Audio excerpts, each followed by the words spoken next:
Le repère, c'est une recyclerie de matériaux.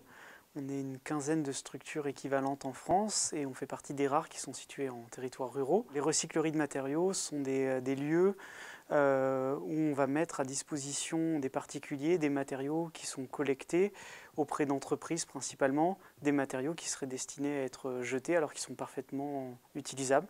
Donc ça va être des surplus de matériaux, des chutes de chantier mais présentant des volumes et des longueurs intéressantes.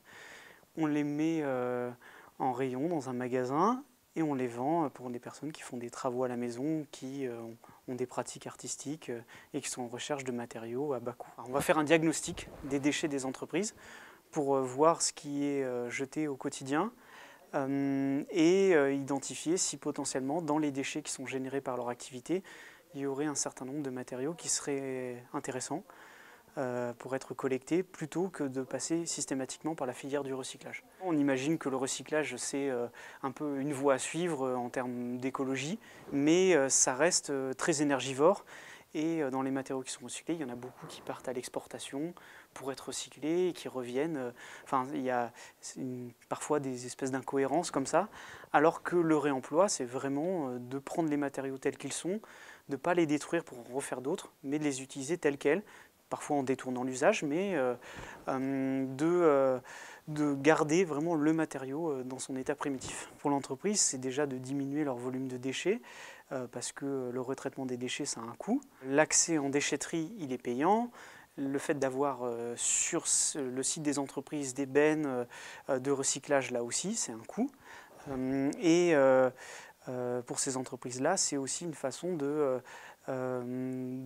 travailler à l'amélioration de leur process de travail et notamment de réfléchir à ce qu'on appelle la démarche RSE, c'est la responsabilité sociétale des entreprises. Le prix est libre et conscient. Donc l'idée c'est que pour les gens qui viennent dans notre magasin, que toutes les personnes qui viennent puissent s'équiper, puissent répondre à des problématiques liées à l'amélioration de leur logement, quels que soient leurs moyens.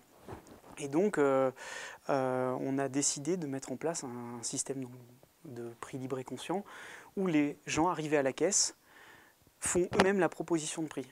On n'a pas de prix qui sont étiquetés sur les produits.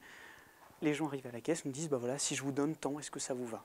Ici, on est actuellement dans l'atelier partagé. C'est un lieu qui va permettre de pouvoir bricoler. Et c'est un lieu qui a notamment un plateau technique avec différentes machines qui permettent notamment de travailler ici le bois, mais également le métal. Et ce sont donc des équipements professionnels. L'idée, c'était de pouvoir donner accès à ces outils-là et de pouvoir également faire appréhender au public et notamment former les gens. Donc, des bénévoles vont monter des permanences. Ces permanences seront accessibles aux abonnés et notamment on va mettre en place des abonnements mensuels à des prix modiques ou alors annualisés. Et donc les particuliers ayant reçu une formation préalable